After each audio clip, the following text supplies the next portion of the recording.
तो चलिए हमारी इस वीडियो में हम बात करेंगे जीएसटीआर 2B की, जो कि एक लेटेस्ट रिटर्न है। लेटेस्ट अपडेट्स किए गए हैं जीएसटी रिटर्न्स के अंदर, वो हम अपनी इस वीडियो में डिस्कस करने वाले हैं। तो अभी तक जो हमने डिस्कस किया उसके अकॉर्डिंग जीएसटी के अंदर बेसिकली अभी तक हम लोग दो तरह की रिटर्न्स जीएसटीआर 1 और जीएसटीआर 3B फाइल करते आ रहे हैं। तो मैंने आपको बताया जीएसटीआर 1 जो कि बेसिकली है आउटवर्ड सप्लाई के रिगार्डिंग। तो कोई भी सप्लायर जो सप्लाई करता है, सेल करता है, वो जीएसटीआर 1 के अंदर अपनी जितनी भी आउटवर्ड सप्लाई होता है वो जो है अपलोड करता है जीएसटी पोर्टल पर। ये ऑलरेडी हम जीएसटीआर 1 को काफी डिटेल में डिस्कस कर चुके हैं, कैसे आप इसको प्रिपेयर करेंगे, कैसे आप फाइल करेंगे। उसके बाद हमने डिस्कस किया था जीएसटीआर 3B को, जिसके अंदर बेसिकली एक समरी होती है आपकी आउटवर्ड लायबिलिटी की, और जो आपका इनपुट टैक्स क्रेडिट होता है उसकी एक डिटेल्स होती है, और आउटवर्ड लायबिलिटी में से जब आप अपना इनपुट टैक्स क्रेडिट एडजस्ट कर लेते हैं, उसके बाद जो आपकी टैक्स लायबिलिटी बचती है वो आप पे करते हैं थ्रू जीएसटीआर 3B। तो ये अभी तक हमने डिस्कस किया। अब हम बात करते हैं जीएसटीआर 2A क्या है और जीएसटीआर 2B को क्यों लाया गया। स्टार्ट करने से पहले आप में से कोई भी अगर जीएसटी सीखना चाहता है, इनकम टैक्स सीखना चाहता है, टीडीएस सीखना चाहता है, तो ऐसे में हमारे काफी सारे कोर्सेज जो कि आपके लिए बहुत ही ज्यादा यूजफुल होंगे, वो आप लोग ज्वाइन कर सकते हैं। आप हमारी ऐप ऑल अबाउट टैक्सेस को डाउनलोड कर सकते हैं, जिसके अंदर आपको बहुत सारे कोर्सेज दिखाई देंगे। GST, income tax, TDS, accounting, tally, ये सभी कोर्सेज आपको वहां पर दिखाई देंगे बहुत ही रीजनेबल प्राइस पर, विद टेलीफोनिक कंसल्टेंसी जो है आपको ये कोर्सेज प्रोवाइड किए जाते हैं। और बहुत ही अच्छा फीडबैक्स हमें हमारे मेंबर्स से जो है मिला है, जिसको हमने टाइम टू टाइम अपनी यूट्यूब कम्युनिटी टैब पर भी जो है अपलोड किया है। तो जिन लोगों को भी कोई भी संशय हो वो उन फीडबैक्स को जो है एक बार रीड कर सकता है, और फिर भी अगर कोई डाउट है तो हमें कॉल कर सकता है 9350118496 नंबर पर। तो जो भी लोग ज्वाइन करना चाहते हैं, स्मार्ट अकाउंटेंट बनना चाहते हैं, सीखना चाहते हैं GST, income tax, TDS, detailed manner में डिस्कस किया गया है सभी रिटर्न्स को, पेमेंट्स को, सभी लीगल प्रोविजंस को, तो जरूर एक बार जो है विजिट करें, ऐप डाउनलोड करें। बहुत सारे डेमो सेशंस आपको दिए गए हैं जिनको आप देख सकते हैं, जिससे कि आपको पता लग सकता है कि किस तरह का कंटेंट इन कोर्सेज के अंदर प्रोवाइड किया गया है। तो मान लीजिए मिस्टर एक्स है जो कि एक सप्लायर है, और मिस्टर वाई है जो कि एक रेसिपिएंट है। तो मिस्टर एक्स के द्वारा कुछ सेल की जाती है मिस्टर वाई को। लेट से मान लीजिए 100 रुपीज की सेल की गई और इस पर 18 रुपीज का जीएसटी चार्ज किया गया, तो 118 रुपीज जो है टोटलिटी में मिस्टर वाई से चार्ज किए गए। अब मिस्टर वाई क्या करते हैं, ITC input tax credit book कर लेते हैं 18 रुपीज का। और इसी तरह मान लीजिए मिस्टर जेड है जिनसे मिस्टर वाई परचेज करते हैं, और मान लीजिए यहां पर 150 रुपीज की परचेज की गई और उस पर 12% का जीएसटी है, 12% का जीएसटी चार्ज किया गया मिस्टर जेड के द्वारा जो कि एक सप्लायर है। तो यहां पर 18 रुपीज जीएसटी चार्ज किया गया, 168 टोटल वैल्यू जो है चार्ज की गई 168 रुपीज। एक और इनपुट यहां पर बुक कर लिया जाता है 18 रुपीज का मिस्टर वाई के द्वारा। तो 18 रुपीज का इनपुट है मिस्टर एक्स से जो सप्लाई रिसीव की, और 18 रुपीज का इनपुट है मिस्टर जेड से जो सप्लाई रिसीव की। तो मिस्टर एक्स जब अपनी जीएसटीआर 1 फाइल करते हैं तो उनके द्वारा जो सप्लाई की गई 100 रुपीज की, जिस पर 18 रुपीज का जीएसटी चार्ज किया गया, वो जीएसटीआर 1 के अंदर रिपोर्ट करते हैं as a B2B supply, business to business supply, जो कि ऑलरेडी हम डिस्कस कर चुके हैं। इसी तरह मिस्टर जेड जब अपनी जीएसटीआर 1 फाइल करते हैं तो वो भी 150 रुपीज की जो सप्लाई उन्होंने की है, इंक्लूडिंग जो 18 रुपीज का जीएसटी चार्ज किया गया है, वो जीएसटीआर 1 के अंदर एज ए B2B सप्लाई जो है रिपोर्ट करते हैं। अब मिस्टर वाई जो है वो चेक करना चाहते हैं कि उनके द्वारा जो सप्लाई रिपोर्ट की गई है मिस्टर एक्स के द्वारा, मिस्टर जेड के द्वारा, क्या वो सही रिपोर्ट की गई है या नहीं। तो इसके लिए एक रिटर्न लाई गई GSTR 2A।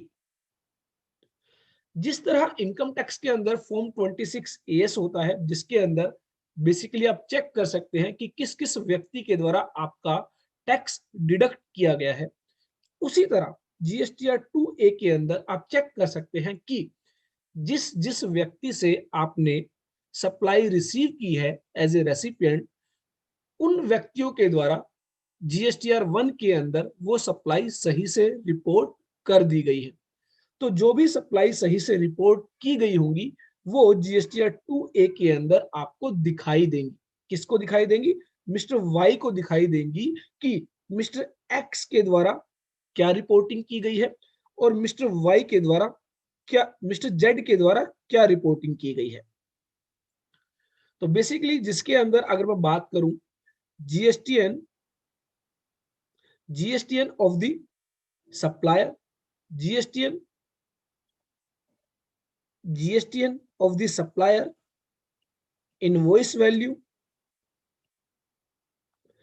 taxable value, tax charge, कौन सा टैक्स चार्ज किया गया है, IGST, CGST, SGST, place of supply. तो ये आपको जीएसटीआर 2A के अंदर दिखाई देती है और आप इन सभी डिटेल्स को अपने इनवॉइसेस के साथ मैच करते हैं। ये जो मिस्टर वाई है, ये जो इनवॉइस इनके पास अवेलेबल होंगे उन इनवॉइसेस के साथ ये सभी डिटेल्स चेक करते हैं। अगर वो सभी डिटेल्स इनकी मैच हो जाती है तो बहुत अच्छी बात है, लेकिन अगर वो डिटेल्स मैच नहीं होती है तो ऐसे में जो भी रिस्पेक्टिव सप्लायर है जिसकी भी डिटेल्स मैच नहीं होती है उस सप्लायर से कांटेक्ट किया जाएगा और उन सभी डिटेल्स को ठीक कराया जाएगा। हालांकि जीएसटी लॉ के अंदर इसके लिए भी टाइम लिमिट दी गई है, उस टाइम लिमिट के अंदर ही आप जो है वो अमेंडमेंट्स करा सकते हैं। आफ्टर एक्सपायरिंग टाइम लिमिट्स आप जो है वो अमेंडमेंट्स नहीं करा पाते हैं।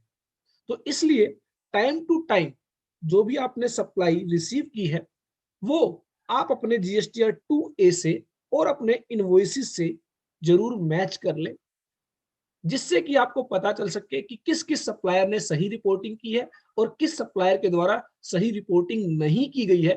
तो ऐसे में उन सप्लायर से कांटेक्ट किया जाए और उनसे जो है वो डिटेल्स अमेंड कराई जाए और सही जो डिटेल्स है वो अपलोड कराई जाए। तो ये बात समझ में आती है जीएसटीआर 2A यहां पर जो कहा गया कि आप उसके अंदर कोई भी मॉडिफिकेशन नहीं कर सकते। दैट मीन्स मैंने देखा कि मिस्टर एक्स से सप्लाई रिसीव की थी 100 रुपीज की, लेकिन जीएसटीआर 1 के अंदर रिपोर्ट की गई 120 रुपीज की। तो ऐसे में मैं जो उस डिटेल को अपने आप अमेंड नहीं कर सकता हूं, इसके लिए मुझे क्या करना होगा, मिस्टर एक्स से कांटेक्ट करना होगा और मिस्टर एक्स जो है अपनी जीएसटीआर 1 को अमेंड करेंगे और सही डिटेल्स एंटर करेंगे। उसके बाद ही जो है सही डिटेल्स जीएसटीआर 2A के अंदर आपको दिखाई देगी। तो कुछ समय तक हम जो है अपने इनवॉइसेस को जीएसटीआर 2A से मैच करते रहे, लेकिन उसके बाद गवर्नमेंट जो है रूल 36 सब रूल 4 ले आती है और अभी तक हम जो प्रोविजनल आईटीसी, दैट मींस आप जितनी भी इनवर्ट सप्लाई थी उसके रिगार्डिंग जो भी आपका इनपुट टैक्स क्रेडिट होता था वो आप as a provisional input tax credit claim कर लेते थे। लेकिन रूल 36 सब रूल 4 जिसके आने के बाद इस प्रोविजनल आईटीसी पर रिस्ट्रिक्शंस लगा दी गई कि आपको जो है प्रोविजनल आईटीसी जो अब मिलेगा, जो आप क्लेम करेंगे, वो आप एज पर रूल 36 सब रूल 4 जो है वो क्लेम करेंगे। और रूल 36 सब रूल 4 की अगर मैं बात करूं, वो रूल जो हम ऑलरेडी डिस्कस भी कर चुके हैं, जिसमें काफी सारी अमेंडमेंट्स होती रही हैं, और लेटेस्ट अमेंडमेंट जो है इसके अंदर की गई है नोटिफिकेशन नंबर 94/2020 डेटेड 22 दिसंबर 2020, 22 दिसंबर 2020 को इसके अंदर कुछ अमेंडमेंट्स की गई है। तो बेसिकली रूल 36 सब रूल 4 कहता है कि input tax credit to be availed by a registered person, एक रजिस्टर्ड पर्सन के द्वारा जो इनपुट टैक्स क्रेडिट अवेल किया जाएगा इन रिस्पेक्ट ऑफ इनवॉइसेस और debit notes the details of which have not been furnished in form GSTR 1। तो जिसकी detail GSTR 1 के अंदर सप्लायर के द्वारा फर्निश नहीं की गई है, दैट मीन्स अगर मैं बात करूं हमारे एग्जाम्पल में मिस्टर एक्स जो कि क्या है सप्लायर, और मिस्टर वाई जो कि क्या है रेसिपिएंट, तो मिस्टर एक्स ने जो सप्लाई की मिस्टर वाई को, मान लीजिए वो जीएसटीआर 1 के अंदर अपलोड नहीं की गई बाय मिस्टर एक्स, तो ऐसे में जब वो सप्लाई जीएसटीआर 1 के अंदर अपलोड नहीं की गई तो जीएसटीआर 2A के अंदर भी वो रिफ्लेक्ट नहीं करेगी, क्योंकि जीएसटीआर 2A में वही सप्लाईज रिफ्लेक्ट होती हैं जो रिस्पेक्टिव सप्लायर के द्वारा जीएसटीआर 1 के अंदर अपलोड की जाती है। तो ऐसे में उन सप्लाई के रिगार्डिंग कहा गया कि जो जीएसटीआर 1 के अंदर सप्लायर के द्वारा फर्निश नहीं की गई है shall not exceed 5%। इनिशियली यहां पर 5% की जगह 20% था, बाद में 20% को रिड्यूस करके 10% किया गया, उसके बाद 10% को रिड्यूस कर फाइनली अभी 5% कर दिया गया है विद इफेक्ट फ्रॉम 1 जनवरी 2021। अब ये 5% क्या है, इन्होंने कहा कि जो सप्लाई आपकी जीएसटीआर 1 के अंदर फर्निश नहीं की गई है सप्लायर के द्वारा, of the eligible credit available in respect of invoices or debit notes, the details of which have been furnished in form GSTR 1 or using the invoice furnishing facility। तो एक इनवॉइस फर्निशिंग फैसिलिटी होती है जिसको हम यहां पर discuss नहीं करेंगे, जो कि बेसिकली जीएसटी क्यूआरएमपी स्कीम के तहत हम लोग डिस्कस करेंगे। तो आईएफएफ फैसिलिटी को अभी यहां पर अभी के लिए आप जीएसटीआर 1 ही रीड कर सकते हैं। तो बेसिकली कहा गया कि जो सप्लाई जीएसटीआर 1 के अंदर फर्निश नहीं की जाएगी उसका इनपुट आपको नहीं मिलेगा। तो दैट मींस जो सप्लाई आपकी जीएसटीआर 2A में रिफ्लेक्ट होंगी सिर्फ उन्हीं का आपको इनपुट मिलेगा। तो मान लीजिए mister X, mister Z, mister A, mister B, ये सभी सप्लायर है, और मिस्टर वाई ने इन सभी से कोई ना कोई सप्लाई रिसीव की है। तो मान लीजिए मिस्टर एक्स के द्वारा जो है जीएसटीआर 1 फाइल कर दी गई है, मिस्टर जेड के द्वारा जीएसटीआर 1 फाइल कर दी गई है और उसके अंदर सही सही रिपोर्टिंग की गई है। मान लीजिए मिस्टर ए ने जो है वो जीएसटीआर 1 फाइल नहीं की है, और मान लीजिए मिस्टर बी ने जो जीएसटीआर 1 फाइल की उसके अंदर गलत इंफॉर्मेशन जो है वो फाइल कर दी, उन्होंने मिस्टर वाई की जगह मिस्टर एक्स, मिस्टर पी को जो है वो एज ए रेसिपिएंट जो है मिस्टर वाई की जगह एंटर कर दिया। तो अब ऐसे में दिक्कत यह है कि जो मिस्टर वाई का जीएसटीआर 2A होगा उसके अंदर मिस्टर एक्स के द्वारा जो सप्लाई की गई है वो रिपोर्ट होगी, मिस्टर जेड के द्वारा जो सप्लाई रिपोर्ट की गई है वो होंगी, लेकिन मिस्टर ए के द्वारा जीएसटीआर 1 फाइल ही नहीं की है तो वो जीएसटीआर 2A में नहीं होगी। और ऐसे ही मिस्टर बी के द्वारा जो जीएसटीआर 1 फाइल की गई वो गलत इंफॉर्मेशन के साथ फाइल की गई, उसमें मिस्टर वाई की जगह मिस्टर पी का जो जीएसटीएन है वो एंटर कर दिया गया, तो मिस्टर बी के द्वारा जो जीएसटीआर 1 फाइल की गई वो सप्लाई भी मिस्टर वाई के जीएसटीआर 2A में रिफ्लेक्ट नहीं होंगी। तो इसके रिगार्डिंग रूल 36 सब रूल 4 ये कहता है कि मिस्टर ए और मिस्टर बी का जो इनपुट है, जो आपने उनसे जो सप्लाई रिसीव की है, उसका इनपुट आपको हम अभी नहीं देंगे क्योंकि वो आपके जीएसटीआर 2A में रिफ्लेक्ट नहीं हो रहा है। हालांकि एक रिलैक्सेशन, जिसको कि आप रिलैक्सेशन नहीं कह सकते हैं, उन्होंने कहा कि हम आपको 5% of eligible input tax credit दे देंगे। इसको एक एग्जांपल के जरिए समझने की कोशिश करते हैं, ज्यादा अच्छे से समझ में आएगा। मान लीजिए मेरा total provisional ITC, that means मैंने ड्यूरिंग द पीरियड जो सप्लाई रिसीव की उस पर जो मेरा आईटीसी इनपुट टैक्स क्रेडिट है वो मान लीजिए मेरा है 1,26,000 रुपए, 1,26,000 रुपीज। इसमें से माइनस इन एलिजिबल क्रेडिट, कुछ आईटीसी ऐसा है जो इन एलिजिबल है, जिसके बहुत सारे रीजन हो सकते हैं। मान लीजिए वो ब्लॉक क्रेडिट्स के अंदर आता है, तो ऐसे में यहाँ पर 20,000 रुपीज का आईटीसी मेरा ऐसा आईटीसी है जिसके लिए मैं एलिजिबल नहीं हूं। तो ऐसे में मेरा टोटल एलिजिबल क्रेडिट हो जाता है 1,06,000 रुपीज। तो मेरा एलिजिबल क्रेडिट है 1,06,000 रुपीज। तो अगर रूल 36 सब रूल 4 नहीं होता तो मैं यह टोटल आईटीसी जो है वो जीएसटीआर 3B के जरिए क्लेम कर लेता। लेकिन रूल 36 सब रूल 4 आने के बाद सिचुएशन जो है वो चेंज हो जाती है।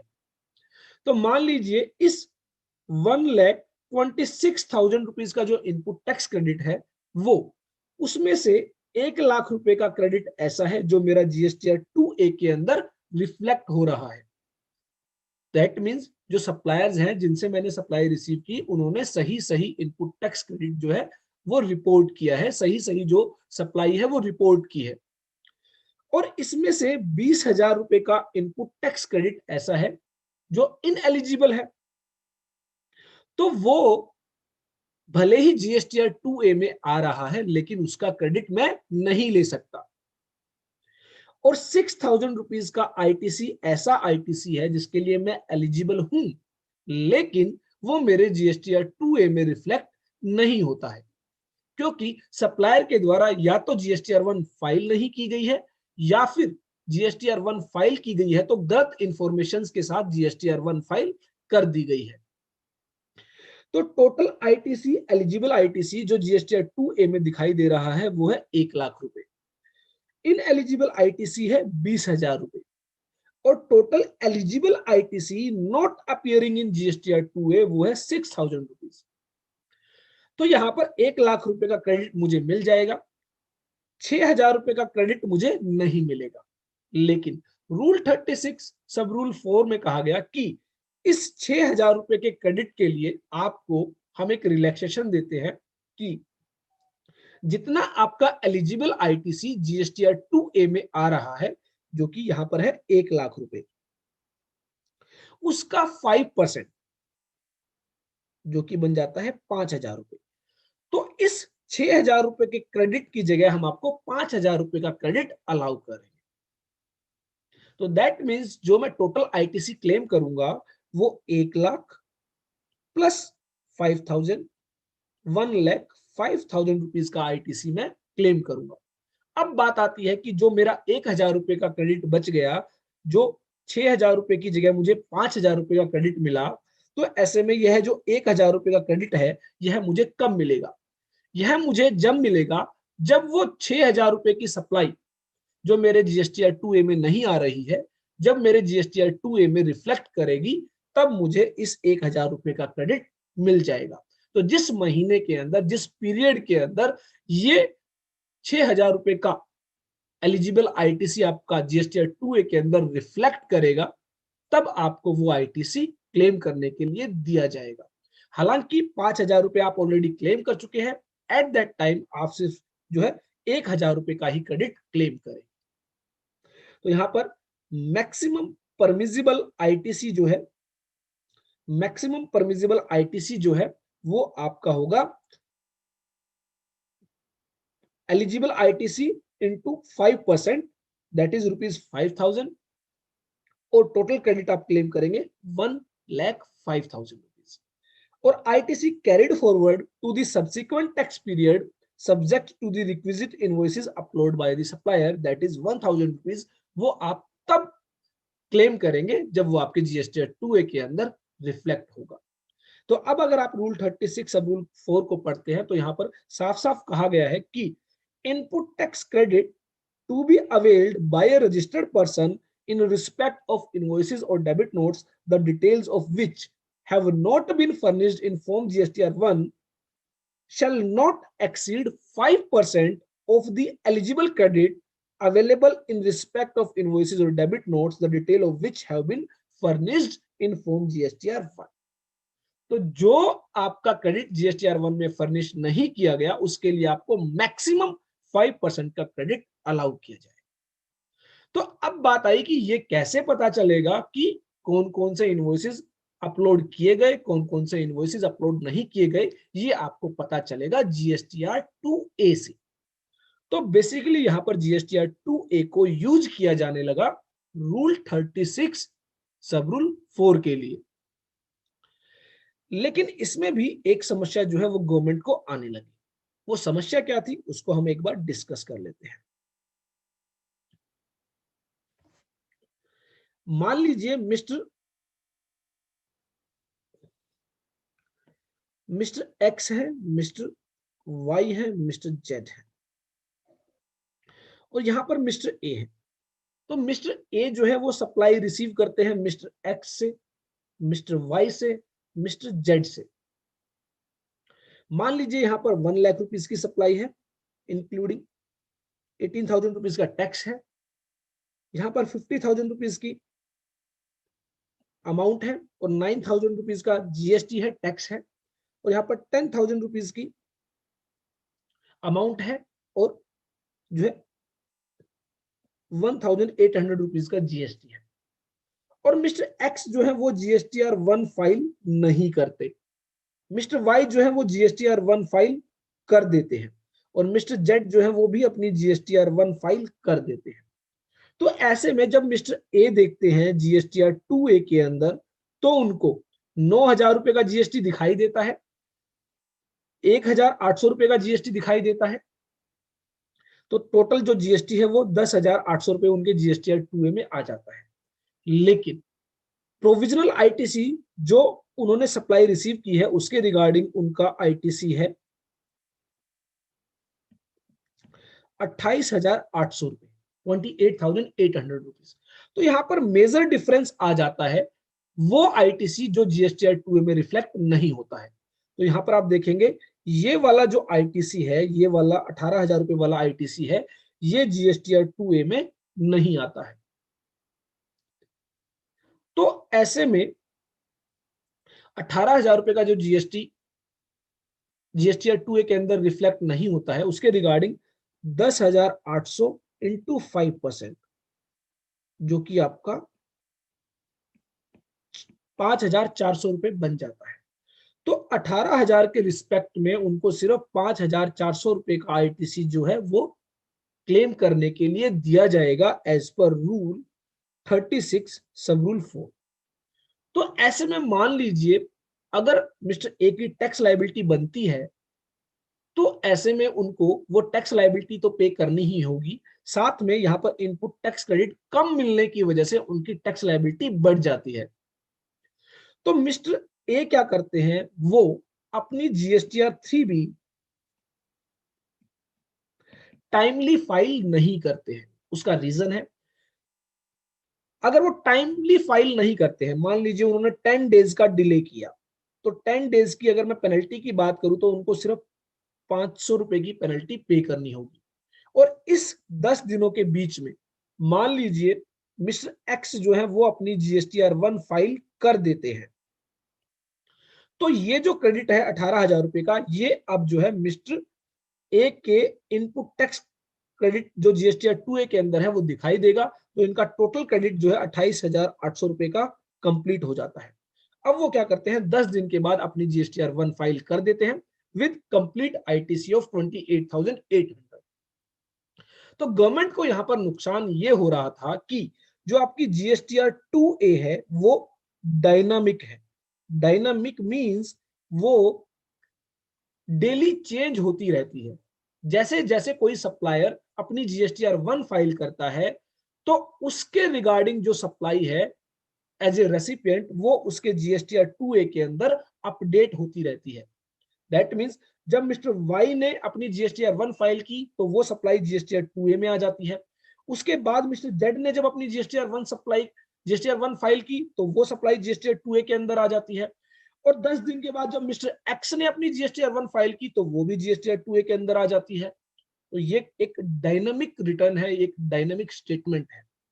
तो इसकी वजह से दिक्कत ये हो रही थी, गवर्नमेंट ये पता नहीं लगा पा रही थी कि जो रेसिपिएंट है जो इनपुट टैक्स क्रेडिट क्लेम कर रहा है क्या वो रूल 36 सब रूल 4 के अकॉर्डिंग क्लेम कर रहा है या फिर रूल 36 सब रूल 4 के अकॉर्डिंग क्लेम नहीं कर रहा है।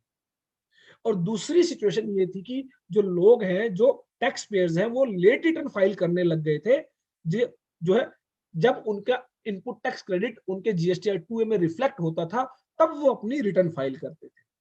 तो इसके लिए एक नया कॉन्सेप्ट लाया गया GSTR 2B का, जिसको हम समझने की कोशिश करते हैं।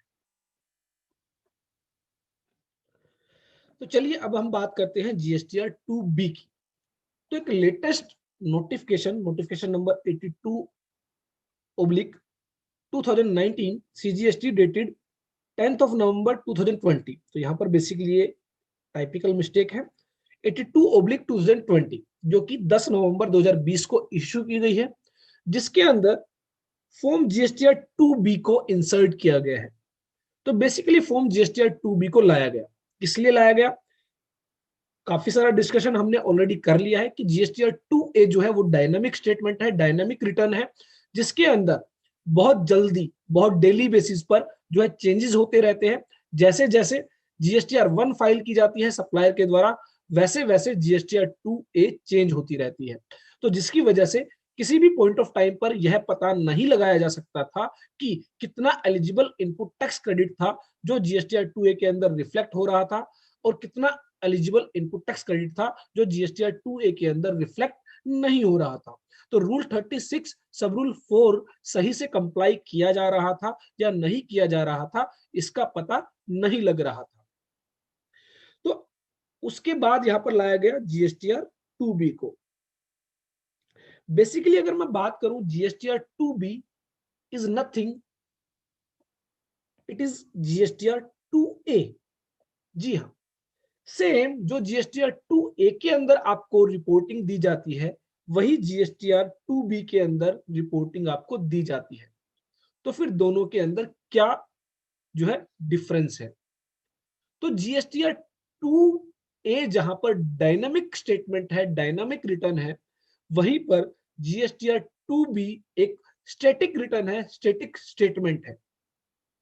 दैट मीन्स एक पर्टिकुलर पॉइंट ऑफ टाइम पर जो GSTR 2B है वो फ्रीज हो जाती है, उसके बाद उसके अंदर कोई भी बदलाव, कोई भी चेंजेस पॉसिबल नहीं है।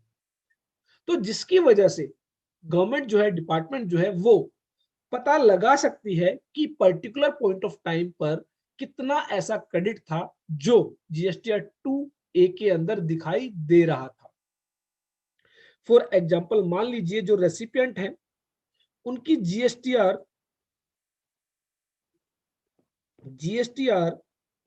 3B फाइल करने की ड्यू डेट है 20th of January 2021 for the month of December 2020। दिसंबर 2020 के लिए जो GSTR 3B फाइल की जानी है वो 20 जनवरी 2021 तक फाइल की जानी है बाय मिस्टर वाई। तो ऐसे में अगर हम बात करें GSTR 2A की, तो GSTR 2A में वो सभी सप्लाईज दिखाई देंगी जो 20 जनवरी तक सप्लायर्स के द्वारा जीएसटीआर 1 के अंदर जो है फर्निश कर दी गई है, अपलोड कर दी गई है। दैट मीन्स अगर ये जो सप्लायर है ये 19 जनवरी को भी अपनी जीएसटीआर 1 फाइल करता है, तो 20 जनवरी को जब मिस्टर वाई अपनी जीएसटीआर 3 भी फाइल करेंगे, तो उस समय उनके जीएसटीआर 2A में ये वाली सप्लाई जो है वो रिफ्लेक्ट कर रही होगी। तो गवर्नमेंट ने कहा कि अब जो है आपको आईटीसी जो चेक करना है रूल 36 सब रूल 4 के अकॉर्डिंग, वो जीएसटीआर 2B से चेक करना है। और 2B के अंदर कहा गया कि जो भी सप्लायर्स के द्वारा जीएसटीआर 1 के अंदर रिपोर्ट की जाएगी up to due date of GSTR 1, वही सप्लाई जो है जीएसटीआर 3B में 2B में दिखाई देगी। दैट मीन्स ये जो सप्लायर है मिस्टर एक्स, इनकी जीएसटीआर 1 फाइल करने की ड्यू डेट थी 11 जनवरी 2021 और इन्होंने अपनी जीएसटीआर 1 फाइल की 19 जनवरी 2021 को, 8 दिन लेट। तो ऐसे में कहा गया कि ये जो सप्लाई है 19 जनवरी को जो उन्होंने जीएसटीआर 1 में रिपोर्ट की है, वो जीएसटीआर 2A में तो दिखाई देगी, जीएसटीआर 2A में तो दिखाई देगी, लेकिन ये जो सप्लाई है वो जीएसटीआर 2B के अंदर दिखाई नहीं देगी। तो जब आप फॉर्म जीएसटीआर 2B को रीड करेंगे तो वहां पर आप देखेंगे the details of outward supplies furnished by his supplier, that is mister x, जो कि सप्लायर है जिन्होंने सप्लाई की थी। वो जब अपनी आउटवर्ड सप्लाई की डिटेल्स फर्निश करेंगे इन form GSTR 1 between the day immediately after the due date of furnishing of form GSTR 1 for the previous month to the due dates of furnishing of form GSTR 1 of the month. That means कि ये जो GSTR 2B होगी, GSTR 2B के अंदर जो due date तक GSTR 1 file की गई होंगी सप्लायर्स के द्वारा, वो GSTR 2B में उस महीने के अंदर दिखाई देंगी। और जिन्होंने भी लेट रिटर्न फाइल की है वो नेक्स्ट मंथ जो जीएसटीआर 2B होगी उसके अंदर दिखाई देगी। दैट मींस जब वो जनवरी 2021 के लिए अपनी रिटर्न फाइल करेंगे तो जनवरी 2021 के अंदर जो जीएसटीआर 2B जनरेट की जाएगी उस रिटर्न के अंदर ये वाला क्रेडिट दिखाई देगा। तो यहां पर बेसिकली एक पर्टिकुलर पॉइंट ऑफ टाइम पर आपकी जीएसटीआर 2B फ्रीज हो जाएगी। अगर मंथली जीएसटीआर 1 फाइल की जानी है सप्लायर के द्वारा, तो जो उनकी ड्यू डेट होगी जो आज की डेट में 11th of the next month होती है, उस डेट तक वो जीएसटीआर 2B के अंदर दिखाई देंगी। और अगर मैं बात करूं आईएफएफ फैसिलिटी की या फिर क्वार्टरली रिटर्न फाइलिंग के केस में, जो भी ड्यू डेट होगी, मान लीजिए 13 तारीख ड्यू डेट है, तो 13 तारीख तक जितनी भी जीएसटीआर 1 फाइल की गई होंगी वो जीएसटीआर 2B के अंदर रिफ्लेक्ट होंगी। उसके बाद जो रिटर्न फाइल की गई है, जीएसटीआर 1 फाइल की गई है सप्लायर्स के द्वारा, वो नेक्स्ट मंथ की जीएसटीआर 2B के अंदर दिखाई देगी। तो अब आप जब जीएसटीआर 3B फाइल करेंगे तो आप देखेंगे कि आपका जो आईटीसी इनपुट टैक्स क्रेडिट लेने वाला जो कॉलम है उसके अंदर जीएसटीआर 2B के बेसिस पर auto populated auto field ITC जो है वो आपको दिखाई देगा। और अगर आपने उसका 5% से ज्यादा लेने की कोशिश की तो वहां पर जो है रेड मार्क आ जाएगा, जिससे गवर्नमेंट को, डिपार्टमेंट को पता लग जाएगा कि आपने जो है रूल 36 सब रूल 4 के अंदर जो प्रोविजन दिया गया है उससे ज्यादा क्रेडिट क्लेम किया है। मान लीजिए आपका एज पर बुक्स जो क्रेडिट बनता है वो 1,50,000 रुपीज है और 2B के अंदर आपका क्रेडिट आता है 1,20,000 रुपीज। और 30,000 का क्रेडिट ऐसा है जिन्होंने अपनी जीएसटीआर 1 लेट फाइल की लेकिन आपकी रिटर्न फाइल करने से पहले फाइल कर चुके हैं, तो वो जो 30,000 का क्रेडिट है वो आपकी नेक्स्ट मंथ की जीएसटीआर 2B के अंदर आपको दिखाई देगा। यहाँ पर आपको 1,20,000 रुपए का ही क्रेडिट दिखाई देगा। और अगर आप आईटीसी लेने की कोशिश करेंगे 1,20,000 इंटू 5%, तो 6,000 रुपीज का ही क्रेडिट आपको दिया जाएगा, जो आपका 30,000 रुपए का क्रेडिट नेक्स्ट मंथ में जो है 2B के अंदर दिखाई दे रहा है। दैट मीन जब आप आईटीसी लेने की कोशिश करेंगे, अगर आपने 1,26,000 से ज्यादा आईटीसी लेने की कोशिश की, तो आप देखेंगे आपकी जो टेबल है वो रेड हो जाती है, और वहां पर जो रेड मार्क आ जाता है कि आप जो है क्रेडिट वो रूल 36 सब रूल 4 से ज्यादा क्लेम कर रहे हैं। तो इसलिए 2B का कॉन्सेप्ट लाया गया बेसिकली आपके इनपुट टैक्स क्रेडिट को फ्रीज करने के लिए, कि एक पर्टिकुलर पॉइंट ऑफ टाइम पर जो आपका इनपुट टैक्स क्रेडिट 2B के अंदर जनरेट होगा, वही क्रेडिट आपको दिया जाएगा एज पर रूल 36 सब रूल 4। और 2B के अंदर बताया गया कि जो क्रेडिट जीएसटीआर 1 की ड्यू डेट तक रिटर्न फाइल करने तक जो रिपोर्ट किया जाएगा वही आपके 2B में दिखाई देगा, और ड्यू डेट के बाद जो आपने जीएसटीआर 1 फाइल किया है वो आपका नेक्स्ट मंथ का जो 2B होगा उसके अंदर दिखाई देगा। तो चलिए अब इन सभी बातों को जो है हम प्रैक्टिकली पोर्टल पर कैसे आप जो है जीएसटीआर 2A 2B को स्टडी करेंगे, कैसे 3B फाइल करते हुए आपको दिखाई देगा कि जो टेबल्स है वो रेड मार्क हो जाती है। तो वो सब हम जो है प्रैक्टिकली एक बार समझने की कोशिश करते हैं पोर्टल पर कैसे आप सब इन चीजों को फेस करेंगे।